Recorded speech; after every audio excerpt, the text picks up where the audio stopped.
The Meaning of Our Lives. Lecture. Cosmic space is multidimensional. The dimensions of space are not just mathematical symbols, but actually existing layers that resemble stories of a multi-story building. But there are some specific features concerning them. 1. One can enter the most valuable parts of this building only as a developed spiritual heart. 2.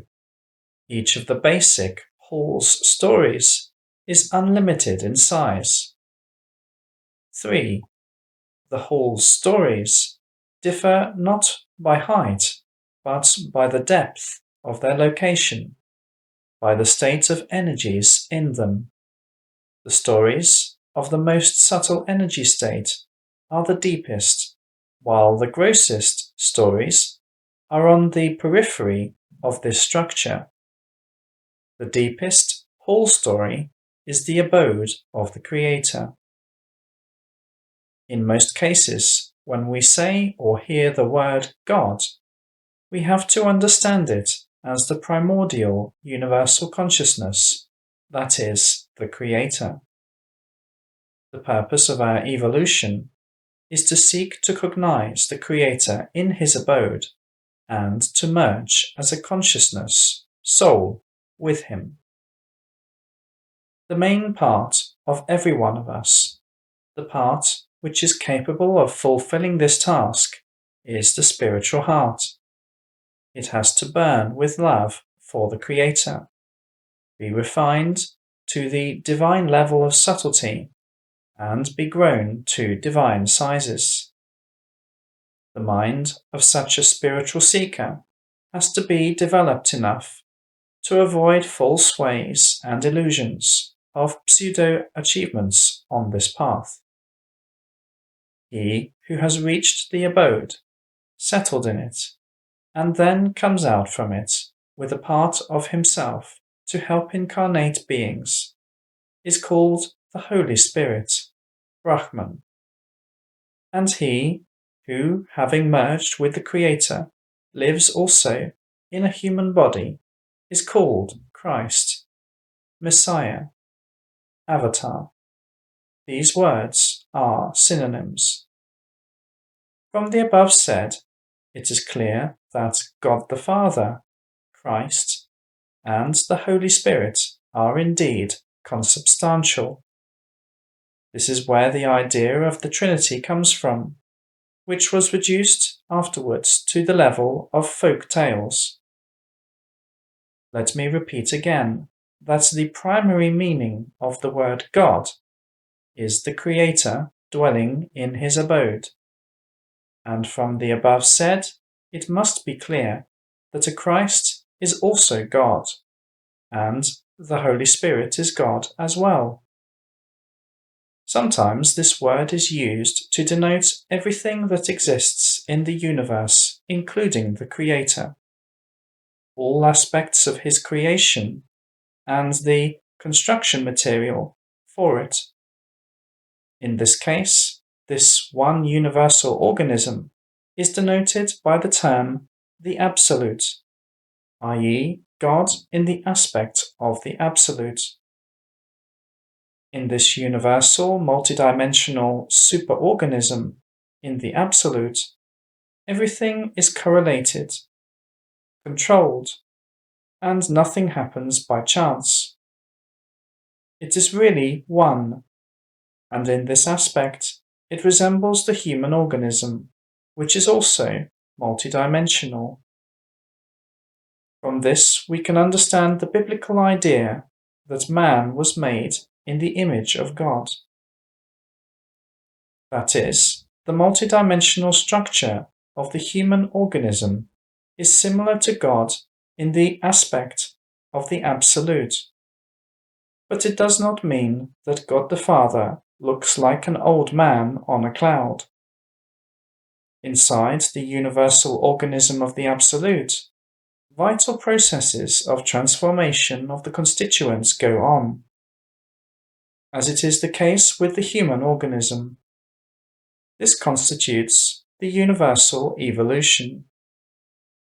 The creation of new islets of matter within the ocean of the Absolute, followed by the decay, dematerialization of them, serves the purpose of settling there units of life incarnated in material bodies, which have to develop themselves and merge with their Creator, enriching Him by this. The food for such growing souls is the matter of our usual food.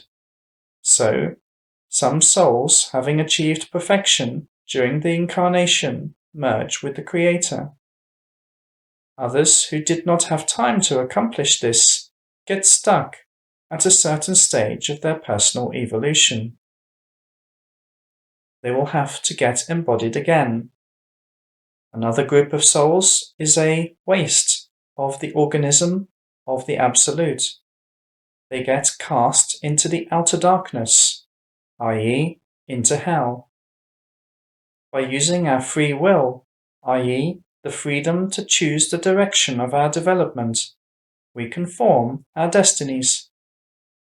Let every one of us think, where do we want to go? Some people do all kinds of silly things for the sake of spiritual development, or for the sake of God, as they believe. Some torture and kill people and animals, bluntly and violently obtrude their rules of conduct upon others. Some people in modern Russia drink urine. Some learn to plug up the lower foremans of the body in order to avoid dropping out into hell through them. Some Buddhist masters teach this practice. There are also fools who, instead of making efforts, hope that they will get to heaven by having priests pray for them. Only when we know the true need of God and His plan for us, we can understand the absurdity of all those things and understand what we have to do in reality. Now, how can one attain perfection? And what is perfection specifically? There are three main aspects of the perfection of God: love, wisdom, and power. Let us list what we have to do in order to either progress in the direction of His perfection, or, on the contrary, degrade to the state of demonic beings. So, in order to get to hell, if we want to, 1. Instead of fostering love, we need to cultivate irritability, aggressiveness, as well as to seek to defile everything and everyone. Let our egocentrism triumph. And if other people do not satisfy our egocentrism, we will react with an outburst of rude emotions, revenge. We'll lose peace and sleep. We'll live in constant stress of negative emotions. We'll get sick because of this, and it will create even more reasons for us to hate other people. They are happy while we are sick. It is not enough to learn to hate everyone around and concentrate on disgust and contempt towards them. We will have to learn to pick concrete objects of these emotions. And if people and animals become hostile to us in return, then it will only help us in acquiring mastery of malice. Their hostility will make our aggressive feelings stronger. In order to develop further such features, we need to eat dead bodies, meat and fish dishes. Then the souls of killed animals will move into our bodies and will avenge themselves upon us for their sufferings. This will cause chronic diseases of our digestive systems and later, psychic disorders of schizophrenia type, obsessive-compulsive disorder, hallucinations, delusion of influence, as well as voices that condemn others and provoke us to take absurd actions.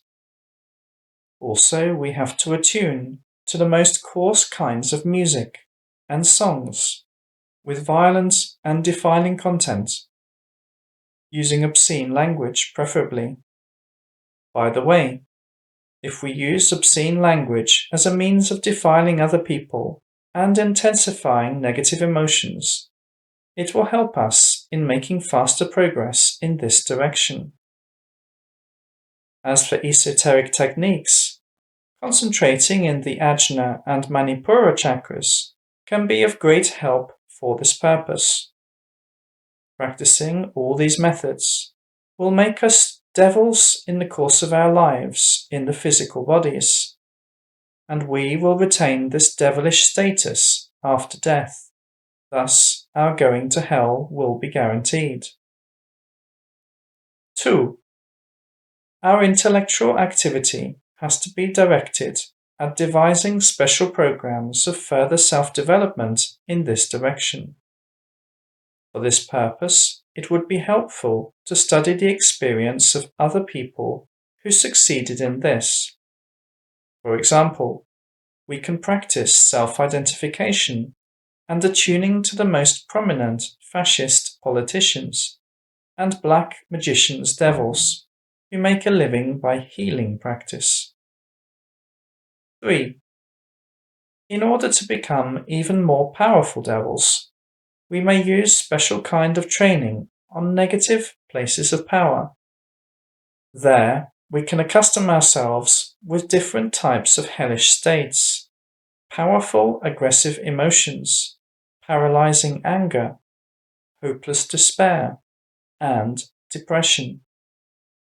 Near St. Petersburg, there are places of power of that kind. Some monsters in human bodies carried out training there, and even arranged special benches. Having mastered these states, we can be sure that even the death of the body will not interrupt them. All this will be ours almost forever, until the complete decay of the soul occurs in the outer darkness, where there is weeping and gnashing of teeth. And before the decay of the soul takes place, we will have time to enjoy, by harassing less powerful demons and various dweebs among embodied creatures using the most sophisticated ways. Now let us have a break from attuning with this nightmare and look at how we can develop ourselves in the opposite direction. The best way to start going in the opposite direction, not to the outer darkness but to the Creator, is to step aside from the human filth and begin to attune to pure and beautiful phenomena, and to make every effort to activate the spiritual heart. The development of the spiritual heart starts from the center of the chest. Then it gradually fills up the entire chest volume, grows bigger and bigger in the surrounding space, penetrating deeper into the layers of the Absolute, until it merges with the Creator. But no attunement and no psychic techniques can help if one does not do deeds of love, does not control emotions, does not refrain from exiting the state of love, as well as does not focus the attention on the Creator as on the main beloved. Of course, it is not possible to know and to love the Creator if one does not know what the Creator is and where we have to seek Him. And it is impossible to bridle emotions without mastering the control over the organs that produce emotions. That is, one needs to learn the methods of psychic self-regulation based on work with the chakras and main meridians. Also, we cannot succeed if under the deeds of love we understand only sex. Yes, a positive sexual experience is highly important for spiritual self-realization. Sexual love enriches one's emotional sphere with the ability to experience very subtle, sexually colored tenderness. Having mastered this step, we have to come to know even more subtle love, even more subtle states of the consciousness in order to be able to merge with the Holy Spirit and the Creator. Let me note that women's mammary glands have a direct topographic and bioenergetic connection with the spiritual heart, and their erogenity contributes to stimulation and natural development of the spiritual heart. Men do not have such a natural and direct opportunity. Their chance to begin the spiritual path is to attune to the most subtle states of women, or to use special psychotechniques which develop and refine the emotional sphere. This is why many more women than men achieve success in spiritual self-realization. But in order to be called really spiritual, sexual relations must include a tender love-giving of oneself to the partner, rather than a rude and egoistic behavior. Also, they must not become a kind of entertainment in the form of group sex. Sex must not become an end in itself, and an obstruction to a much more important thing, building one's loving relationships with God. Let me stress that the ability to love emotionally can be developed not only through practicing its sexual aspect, caring attention, respect, and esteem for those who deserve respect, the ability to forgive errors of others, to help others even if it requires to sacrifice one's own interests or even life. These are the most important and essential aspects of love that we have to cultivate in every possible way. We also need to understand that recommendations of some psychologists to focus the attention on love for oneself are the opposite of spirituality.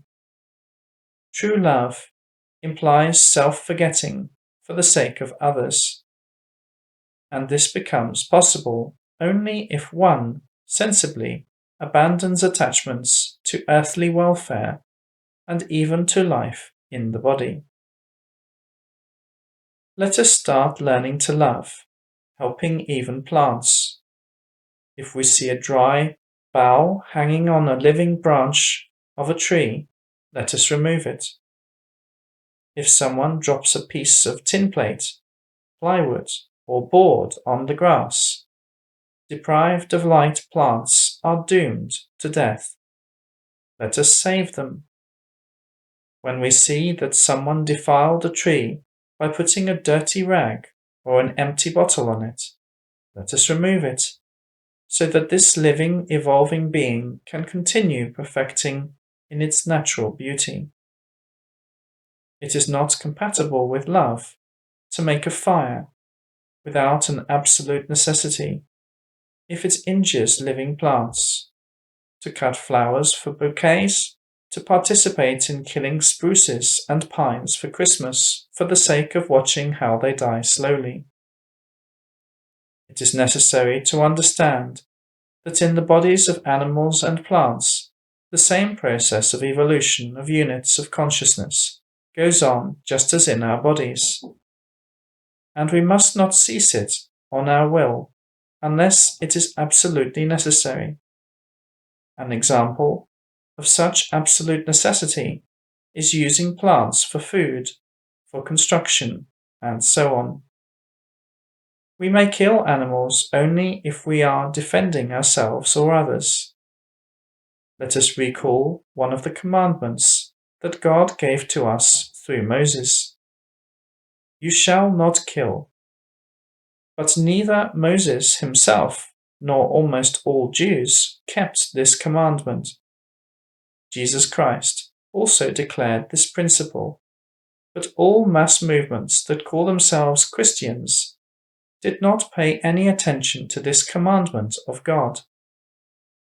Yet, without accepting fully the aspect of love called compassion, one cannot approach the Creator, and compassion must include all living beings, not only embodied ones. God is love, taught Jesus, and if we want to become divine and fulfill the will of our Creator, we have to transform ourselves into perfect love. If we only have learned to live in the permanent state of subtle love, we are guaranteed to live in paradise. If, with the help of special meditative techniques, we have attained mergence with the Holy Spirit and have mastered living in mergence with Him, then we become Him and remain in Him even after the death of the physical body. And the ultimate goal is to cognize the Creator in His abode and to merge as a consciousness with Him. Let us keep in mind, it is the emotional status to which we accustomed ourselves while living in the body on the earth that we continue to live in for a very long time after the death of the physical body. The emotional status is a state of consciousness. It is our dominating emotions, the emotions which we got used to during our living on the earth. And after the death of the body, we find ourselves in the corresponding layer of the multidimensional space, according to our level of coarseness subtlety. There, we find ourselves among other beings similar to us, inhabitants of hell or those of paradise, or in the Holy Spirit, or even in the abode of the Creator. And after this happens, nothing can change the situation. Neither relatives and friends drinking on the grave, nor any kind of rituals or praying performed by anyone. So, where do we want to go? God is cognizable, though the majority of the followers of the modern Christian movements believe the opposite. The founder of Christianity, Jesus Christ, taught that God can be cognized. And God is indeed very easily cognizable, both in the aspect of the Holy Spirit and of Jesus Christ, who lives now, though not in a physical body. It is much more difficult, but also possible, to cognize Him also in the aspect of God the Father. But in order to accomplish this, one must not be a pseudo-Christian who keeps talking about Christ, yet lives in total contradiction with His teachings. One must be a true Christian who lives not for oneself, but for God, who lives in love and seeks to serve Him, to know Him, and to merge with Him in love. As for Christians who believe that God is incognizable, who drink, kill, damn, and hate, He is incognizable indeed, for they are not Christians at all.